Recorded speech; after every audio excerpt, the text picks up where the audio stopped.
નમસ્કાર વિદ્યાર્થી મિત્રો, હવે પછીનું આપણું જે નેક્સ્ટ ચેપ્ટર છે જે આપણે શરૂ કરવા જઈ રહ્યા છીએ એ છે ચેપ્ટર 5 આવક અને ખર્ચના ખ્યાલો. કોઈ પણ ધંધાકીય એકમ હોય એ ધંધાકીય એકમમાં જે પણ કાંઈ પ્લાનિંગ એટલે કે આયોજન કરવામાં આવે કે વર્ષે એમાં કેટલા રૂપિયા રોકાણ થશે, કઈ કઈ વસ્તુની જરૂર પડશે, કેટલા યંત્ર, કેટલી વીજળીનો વપરાશ થશે, કેટલું પાણી જોશે. ટૂંકમાં કોઈ પણ વસ્તુનું ઉત્પાદન કરવા માટે જેટલા પણ ઉત્પાદનના સાધનો ઉપયોગમાં લેવામાં આવશે અને પછી એ વસ્તુનું ઉત્પાદન થઈ ગયા પછી એ વસ્તુની કિંમત નક્કી કરવી, એનો પુરવઠો બજારમાં મૂકવો, દરેકે દરેક બાબતો છે એ કોની સાથે સંકળાયેલી છે? ધંધાકીય એકમના આવક અને એના ખર્ચ સાથે સંકળાયેલી છે. જે પ્રમાણે એકમને આવક થાય એ પ્રમાણે એ વસ્તુ છે એનું ઉત્પાદન કરી શકશે, એ પ્રમાણે એ નવા નવા ધંધામાં રોકાણ કરશે અને એટલું ઉત્પાદન છે એ વધારી શકશે. જે પ્રમાણે એને ખર્ચા થાય છે એ પ્રમાણે ખર્ચને ધ્યાનમાં રાખી અને એ વસ્તુની કિંમત નક્કી કરી શકશે, પોતાનો નફો છે એ નક્કી કરી શકશે. તો કોઈ પણ એકમ હોય એને અંદાજ લગાવવા માટે આવક અને ખર્ચના ખ્યાલો છે એ ખૂબ જ ઉપયોગી છે. તો આપણું જે આ ચેપ્ટર છે આવક અને ખર્ચના ખ્યાલો, એમાં આપણે આવક અને ખર્ચના કયા કયા પ્રકારો હોય છે, આવક અને ખર્ચ છે એ કઈ રીતે ધંધાકીય એકમને પોતાના આવનારા વર્ષ માટે પ્લાનિંગ કરવા માટે ઉપયોગી થાય છે, એ બધી બાબતોની સમજૂતી આપણે આ ચેપ્ટરમાંથી મેળવવાની છે. સૌથી પહેલાં આપણે પ્રસ્તાવના જોઈએ તો આર્થિક વિશ્લેષણમાં ખાસ કરીને પેઢીની વર્તણૂકને સમજવા ખર્ચ અને આવકના ખ્યાલો ખૂબ મહત્ત્વના છે. કોઈ પણ પેઢી હોય એની વર્તણૂકને, એનું ચિત્ર આપણે સમજવા માટે થઈ, એની પોઝિશન શું છે, કઈ રીતની કંપની છે, કઈ રીતનો ધંધાકીય એકમ છે, તો એની જે પણ કાંઈ પ્રવૃત્તિઓ છે એને સમજવા માટે થઈ આવક અને ખર્ચના ખ્યાલો છે એ ખૂબ ઉપયોગી અને મહત્ત્વના છે. ઉત્પાદનનું પ્રમાણ બદલાતા કુલ ઉત્પાદન ખર્ચમાં ફેરફાર થાય છે. ખર્ચથી પેઢીની જાવક બાજુનો અંદાજ આવે છે, તો આવકના ખ્યાલો જાણવાથી પેઢીની આવક બાજુનો અંદાજ આવે છે. ખર્ચ છે એ શું છે? કોઈ પણ પેઢી માટે જાવક છે. ખર્ચ થાય એટલે આપણું છે એ શું થાય? જાવક કહેવાય. ખર્ચા છે એ એટલે આપણી નાણાં રકમ ઓછી થઈ કહેવાય. તો ખર્ચાઓને જાવક બાજુ નોંધવામાં આવે છે, એટલે કે ઉધાર બાજુ નોંધવામાં આવે, અને જે પણ કાંઈ આવક થાય છે એને જમા બાજુ નોંધવામાં આવે, અને આવક દ્વારા શું થાય? આવક બાજુનો અંદાજ આવે. તો ખર્ચ અને આવક દ્વારા ખર્ચ બાજુ અને આવક બાજુનો અંદાજ આવે છે. કોઈ પણ ધંધાકીય એકમ હોય એમાં ઉત્પાદન ખર્ચમાં કયા પ્રમાણમાં ફેરફાર કરવો એનો પણ અંદાજ આવે છે. આવક અને ખર્ચના ખ્યાલો સામાન્ય ઉત્પાદનની સપાટી નક્કી કરે છે. ઉત્પાદનની સપાટી નક્કી કરે કે કયા પ્રમાણમાં ઉત્પાદન કરવું, કેટલું ઉત્પાદન કરવું, કઈ વસ્તુનું ઉત્પાદન કરવું, આ બધી જ બાબતોની માહિતી અને અંદાજ છે એ કોના દ્વારા આવે છે? આવક અને ખર્ચના ખ્યાલ દ્વારા. અહીંયા આપણને થોડાક પોઈન્ટ આપેલા છે કે આ બાબતો છે એ આપણે આવક અને ખર્ચના ખ્યાલો દ્વારા નક્કી કરી શકીએ. એમાં પહેલું છે, પેઢીને પોતાની વસ્તુની કિંમત નક્કી કરવામાં મદદ મળે છે. આવક અને ખર્ચના ખ્યાલ છે એ સૌથી પહેલાં ક્યાં ઉપયોગમાં આવે છે?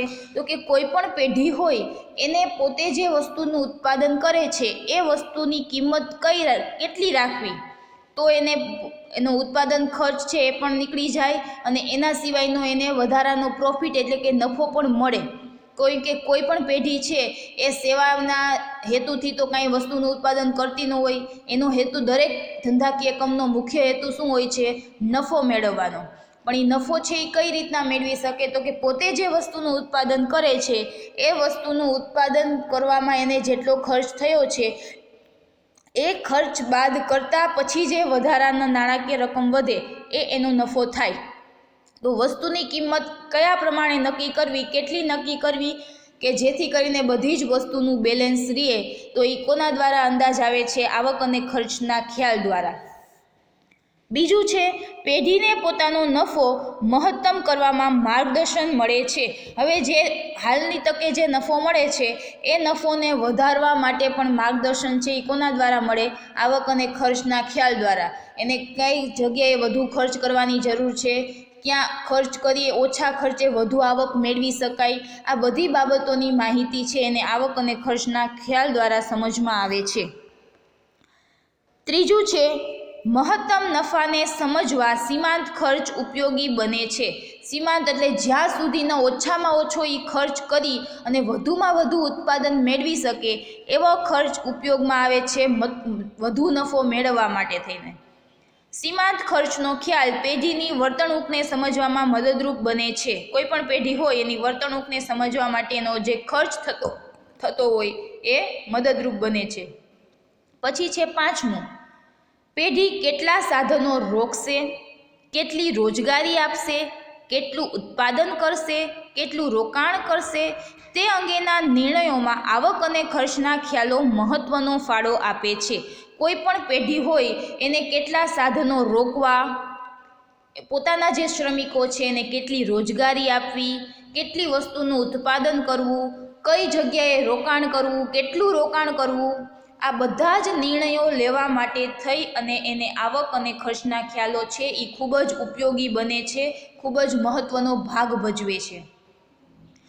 પછી છે છઠ્ઠું, વૈકલ્પિક ખર્ચનો ખ્યાલ સાધનોના વૈકલ્પિક ઉપયોગ અને સંચાલકીય અર્થશાસ્ત્રમાં ઉપયોગી બને છે. વૈકલ્પિક ખર્ચ એટલે કોઈ પણ વસ્તુ છે એનું ઉત્પાદન જ્યારે કરવામાં આવે ત્યારે એ વસ્તુના બદલામાં એના જેવી બીજી વસ્તુ છે એ બનાવતા હોય તો એનો ખર્ચ કેટલો થશે, જે ખર્ચમાં જે સાધનો ઉપયોગમાં લેવામાં આવે છે એની બદલે જો એના જેવા બીજા વૈકલ્પિક સાધનો ઉપયોગમાં લઈએ તો ખર્ચ ઓછો થાય છે કે નહીં, આ બધી બાબતો છે એ ખર્ચ અને આવકના ખ્યાલ દ્વારા જાણી શકાય છે. સાતમું છે નાણાકીય ખર્ચના ખ્યાલો પેઢીના સંચાલનમાં દિશાસૂચક બને છે. જે પણ કાંઈ કોઈ પણ પેઢી કોઈ પણ ધંધાકીય એકમ હોય એમાં જેટલા પણ નાણાકીય ખર્ચા થાય છે એ નાણાકીય ખર્ચના જે ખ્યાલો છે એ પેઢીને ક્યાં મદદરૂપ બને છે તો કે એકમનું સંચાલન કરવા માટે એ દિશાસૂચક બને છે. એટલે કે કોઈ પણ ધંધાકીય એકમનું સંચાલન કરવું હોય, કેટલું મૂડીરોકાણ કરવું, કઈ જગ્યાએ કરવું, કેટલું રોજગારી આપવી, કેટલી વસ્તુનું ઉત્પાદન કરવું, આ બધી જ બાબતોનો સમાવેશ સંચાલનમાં થાય. તો આ સંચાલકને આ આવક અને ખર્ચના ખ્યાલો છે આ બધી વસ્તુનું સંચાલન કરવા માટે એ માર્ગદર્શન પૂરું પાડે છે. ઉપરયુક્ત અને બીજા અન્ય કારણોથી પેઢીના ખર્ચ અને આવકનો અભ્યાસ કરવો જરૂરી બને છે. કોઈ પણ વસ્તુ કે સેવાનું ઉત્પાદન કરવા પાછળ જે રકમ વપરાય છે, જે ખર્ચ કરવામાં આવે છે તેને ઉત્પાદન ખર્ચ કહે છે. કોઈ પણ વસ્તુ કે સેવા હોય એનું જ્યારે ઉત્પાદન કરવામાં આવે અને ઉત્પાદન કરતી વખતે એની પાછળ જે રકમ વપરાય અને એની પાછળ જે ખર્ચ કરવામાં આવે તો એને કયું ખર્ચ કહેવાય? ઉત્પાદન ખર્ચ કહેવાય. વસ્તુનું ઉત્પાદન કરવા માટે જેટલા પણ ખર્ચાઓ કરવામાં આવે છે એ ઉત્પાદન ખર્ચ છે. સર્વપ્રથમ આપણે ઉત્પાદન ખર્ચના વિવિધ ખ્યાલોનો અભ્યાસ કરીશું. અહીંયા જે ખર્ચના ખ્યાલો આપેલા છે એ ખ્યાલો આપણે કોર્સમાં નથી, એટલે એ ખ્યાલો છે એ તમારે એકવાર વાંચી જવાના છે. આપણે જે હવે પછીનું જે નેક્સ્ટ છે એ છે ઉત્પાદન ખર્ચનું વર્ગીકરણ આપેલું છે. ઉત્પાદન જે કરવામાં આવે ત્યારે જે ખર્ચ થાય છે એ ખર્ચનું વર્ગીકરણ આપેલું છે. તો અહીંયા આ જે કોષ્ટક છે એ તમને એક્ઝામમાં 2 માર્કમાં એમ કહે કે ઉત્પાદન ખર્ચનું વર્ગીકરણ જણાવો, વર્ગીકરણનો ચાર્ટ આપો. તો તમારે અહીંયા ઉત્પાદન ખર્ચનું વર્ગીકરણનો આપણને ચાર્ટ આપેલો છે, જેના મુખ્ય 2 વિભાગમાં વર્ગીકરણ કરવામાં આવે છે. એક છે ટૂંકા ગાળાનું ઉત્પાદન ખર્ચ અને બીજું છે લાંબા ગાળાનું ઉત્પાદન ખર્ચ. ટૂંકા ગાળાનું ઉત્પાદન ખર્ચ છે એના પણ 2 પ્રકાર છે, સ્થિર ખર્ચ અને અસ્થિર ખર્ચ. સ્થિર સરેરાશ ખર્ચ અને સરેરાશ અસ્થિર ખર્ચ. ફિક્સ્ડ કોસ્ટ અને વેરિયેબલ. ફિક્સ્ડ એટલે સ્થિર, વેરિયેબલ એટલે જેમાં ચેન્જીસ થતા હોય, વારે વારે બદલાતું હોય તો એને વેરિયેબલ કહેવાય, એટલે અસ્થિર એટલે વેરિયેબલ. એવરેજ ફિક્સ્ડ કોસ્ટ અને એવરેજ વેરિયેબલ કોસ્ટ, જેને શોર્ટમાં એએફસી અને એવીસી કહેવામાં આવે છે. અને ટીસી એટલે કે ટોટલ કોસ્ટ, એફસી એટલે ફિક્સ્ડ કોસ્ટ, વીસી એટલે વેરિયેબલ કોસ્ટ. આ બધા એના શોર્ટ ફોર્મ છે. જ્યારે તમે ટ્વેલ્થ પછી આગળ કોલેજમાં જશો ત્યારે ઇંગ્લિશ મીડિયમમાં કોઈ પણ તમે કોર્સ સિલેક્ટ કરો તો બધામાં તમારે પછી એફસી ને વીસી, એએફસી, એવીસી આ બધા જ છે એ ખ્યાલો છે એ ત્યારે તમારે આવી રીતના એને ધ્યાનમાં લેવાના રહેશે. હવે સૌથી પહેલાં આપણને આપેલું છે સ્થિર ખર્ચ. સ્થિર ખર્ચ કોને કહેવાય? આપણને સ્થિર એટલે ખબર છે કે જ્યારે કોઈ વસ્તુમાં કોઈ પણ પ્રકારનો ફેરફાર ન થતો હોય, એ એમનેમ જ હોય જેમ છે તેમનેમ, તો એને સ્થિર કહેવાય. તો અહીંયા સ્થિર ખર્ચ, તો ખર્ચનું પણ એવું જ છે કે જ્યારે ખર્ચમાં કોઈ પણ પ્રકારનો ફેરફાર ન થતો હોય, એ સેમે સેમ રહેતો હોય તો એ કેવો કહેવાય? સ્થિર ખર્ચ કહેવાય. સમયના ટૂંકા ગાળામાં ઉત્પાદનનું પ્રમાણ વધે, ઘટે કે શૂન્ય થાય પરંતુ ખર્ચમાં કોઈ જ પ્રકારનો ફેરફાર થતો ન હોય તો તેવા ખર્ચને સ્થિર ખર્ચ કહે છે. આ 1 માર્કનો ક્વેશ્ચન થયો. સ્થિર ખર્ચ એટલે શું? તો સમયના ટૂંકા ગાળામાં, સમયનો ગાળો છે એ ટૂંકો છે, પહેલાં એ ખાસ યાદ રાખવાનું. લાંબા ગાળે બધાય ખર્ચા સરખા થઈ જાય. અહીંયા આપણે ટૂંકા ગાળાની વાત કરીએ છીએ, એટલે કે સમયના ટૂંકા ગાળામાં ઉત્પાદનનું પ્રમાણ વધે, ઉત્પાદનનું પ્રમાણ ઘટે કે એમાં કોઈ પણ પ્રકારનો ફેરફાર ન થાય, એટલે કે એ શૂન્ય રહે, પરંતુ એના ખર્ચમાં કોઈ પણ પ્રકારનો ફેરફાર થાય નહીં, તો એવા ખર્ચને સ્થિર ખર્ચ કહે છે. સ્થિર ખર્ચને બીજા કયા નામથી ઓળખવામાં આવે છે? ઓવરહેડ ખર્ચ પણ કહે છે. સ્થિર ખર્ચને ઓવરહેડ ખર્ચ પણ કહે છે. ટૂંકા ગાળામાં સ્થિર ખર્ચને ઉત્પાદનના પ્રમાણ સાથે કોઈ સંબંધ હોતો નથી.